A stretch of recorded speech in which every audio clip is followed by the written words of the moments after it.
and they fight to that. Other than the left hooks that Canelo landed, just like that, he's mostly just countering to the body, which is a smart game plan by Canelo.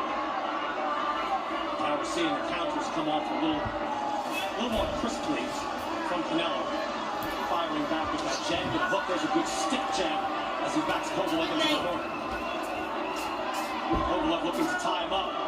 No can do. It's funny, Brian, since being accused of running against Gennady Golovkin in that first fight, Canelo Alvarez, Hard body shot. He has been the aggressor in his subsequent fights. And the right hand just missed. That's a nice body shot, Sergio. That was a great counter to the body. That's exclusively what he's been doing, countering to the body. Claudia Trailers is standing by. Claudia, what do you have? Thank you, BK. They're asking Sergey to just keep tapping with that jab, not go like a power punch. They don't want him to gas out. Slowly but surely does it. Pace. Pace is the key. You can envision one of those hooks to the body, crumpling the crusher. We have seen it before. He's 36. He is in a different phase of his career. He can clearly still box. But can he win and trade with Canelo? I don't know if he can take many of those body shots. So far, he hasn't taken much of anything, Sergio. But you can see that plan coming out. Well, Crusher hasn't taken anything because he hasn't really given anything. He hasn't committed to his crushing punches because anytime he does commit to power, Canelo's right there with the speed and the combinations to make him pay for it. Well, this was a hallmark of Floyd Mayweather, sticking to his game plan and not worrying if you're losing early rounds. We saw Floyd not change a single thing in his fights when he was down against Oscar De La Hoya. He was trailing against Zach Judah. And so far, Canelo is showing that type of patience. Good body work there by Kovalev. And then straight to the head with the jab. You know, it's interesting hearing Claudia say that Kovalev's corner was worried about him getting a little bit gassed. It's an interesting tidbit because fifth round, we're worried about him getting gassed. Body shot there by Kovalev. I think that shows you where he is in his career. There's no question. And you've got to keep that energy. Kovalev certainly calm throughout the big fight week, able to reserve that. But as we saw, even Bernard Hopkins, who we spoke to earlier in the night, a master at using every ounce of energy for when he needed it during those rounds. Take a deep breath, let out slow. Listen, hey, give me more fights. Just stay here. Now, hey, when you get up close to him like this, shoot the right uppercut to the body when you close. Okay, not from the outside. When you close like this, just turn it right on the inside. Relax, baby. You're boxing beautiful. Hey.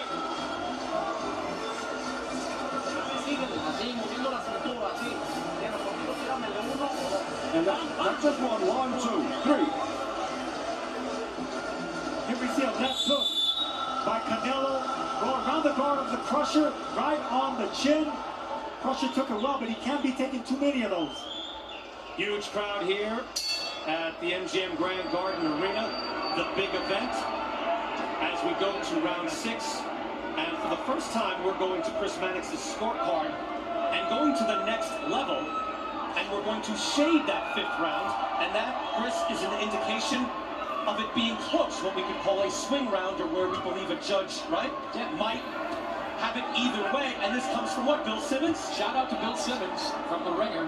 He gave me this idea when we were talking on his podcast earlier in the week, just as a way to kind of indicate which of these rounds were close. So Bill Simmons, thank you. Well done. Oh, look, Bill is an innovative sports theorist. And he loves the sport, so that's good. And I agree with that. I'll always ask you, hey, Chris, was that close? Could you swing it either way? That way, when you go to a decision, people aren't outraged by something. How could that have won when you said this? Well, there could be 4 or 5 rounds in any fight that you could have either way. That's because you vehemently disagree with me sometimes. No. I buy what you're selling, sort of. But I'll put more yellow rounds in there. And seriously, you at the end of the fight, and you're wondering how could the judges have possibly gotten it this way or that way, you do have to ask yourself, how many rounds could I have, it's very subjective, have swung back the other way? And sometimes the answer would surprise you. The people watching are wondering why Kovalev is not really putting behind power power behind that jab is because the crusher's not committing to that power because Canelo's looking to time him with that speed. He's been getting close with that left hook. Kovalev now trying to time up. He has not had success in clinching with Canelo Alvarez. I think one thing you have to watch for with that jab, and it's reflected in some of the punch stats, is that Canelo's glove guard is gobbling that up. So if he blocks it, that is going to score a shot. Canelo just the unstoppable force, moving forward, looking like he is closing in for the kill. However, it's not as if he is ripping him with shots. He's showing a lot of menace. I don't know how effective he is being as of yet. You can sense it, but Sergio, it hasn't happened yet. No, not yet, but the keys to victory, I thought, were going to be just exactly what Kovalev is doing right now. If he can get 3 rounds out of the first 6, I think he's going to be in a good position in the second half of the fight, which is usually where he gets in trouble. In round 5, by the way, Kovalev landing a fight-high 14 punches. There's a hook to the head by Canelo. Canelo against Rocky Fielding at 168 pounds just went right through him like a buzzsaw. That body shot hurt. Right hand to the body. Crusher folding over just a bit. Kovalev is going to have a lot of energy here. And you see right there, pumping out the jab, keeping Canelo at bay. So far.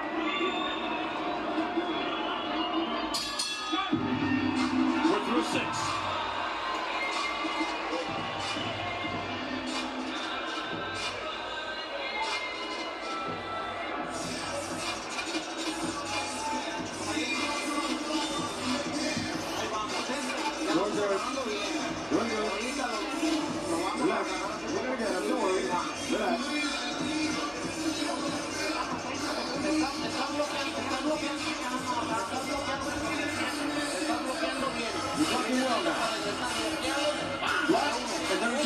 One shot, and then the other one.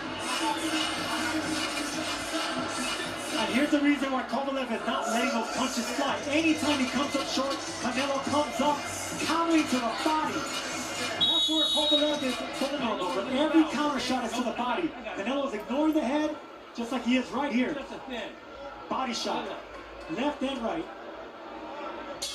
With full leverage as well. 7th round, you heard in Canelo's corner. We're going to get him. Don't worry. You get a sense of that. And yet, the judges could have this right now with Sergey Kovalev ahead. He is certainly out-jabbing Canelo, out-throwing him. Canelo has not landed an awful lot of punches. What he has landed has looked exceedingly dangerous. Chris Mannix with his 4th straight round for Canelo. The 5th round is close.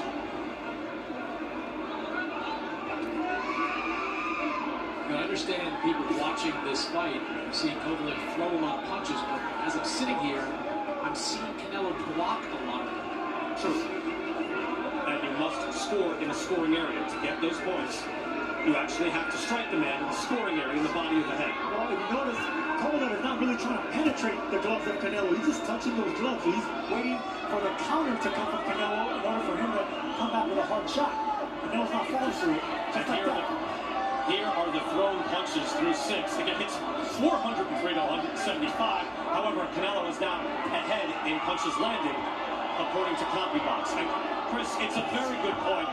And as we are now out of the Winky Wright era, remember how important that was then. As a guy like Winky Wright would keep his gloves straight up at his face and just block so many punches, and those are not scoring shots. Look, you can sway judges by just throwing a bunch of punches. There's a fight that comes to mind, Paul Williams against Erislandy Lara. I think Erislandy Lara in that fight landed the cleaner shots, but Paul Williams got a controversial decision simply by his volume punching.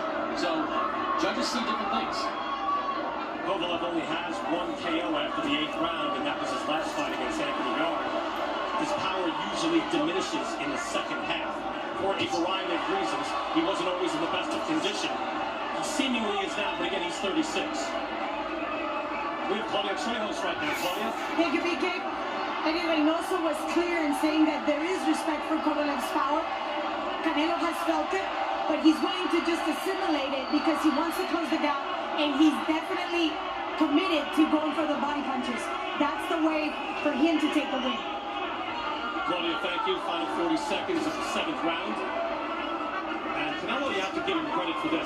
He is able to adapt his fight plan, fight by fight. He looks like a very different fighter than we saw against Daniel Jacobs last time out. No, and then again, you're not fighting an athletic, fast-footed fighter like Daniel Jacobs. Kovalev is more of a heavy foot fighter, heavy hand with heavy feet. Now, inching closer.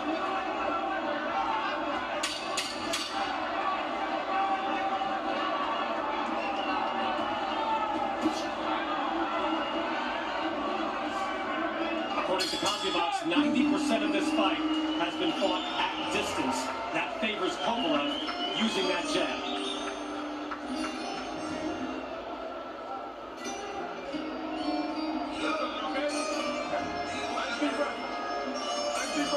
Slow. Okay? Listen, you let him control the pace. Don't let him control the pace. Okay? Don't let him control the pace. You let him control the pace. Don't do that. Okay? Your jab is giving him trouble. So keep that in his face. Right here, we're going to see both fighters land a chopping right hook. Right there, you see Kovalev come around the guard. But here you see Canelo getting it right back. Now, who would you rather be in between both those right hooks? Right here you see Kovalev trying to hold Canelo, so I'd rather have Canelo's right hook than Kovalev in that exchange. There is the real deal. A proud father here tonight, Evander Holyfield, saw his son Evan Holyfield win his pro debut in a quick knockout. Christian spoke to him earlier. Evander looks very pleased tonight. Yeah, we've seen Evander celebrate big wins in this arena, beating Mike Tyson. But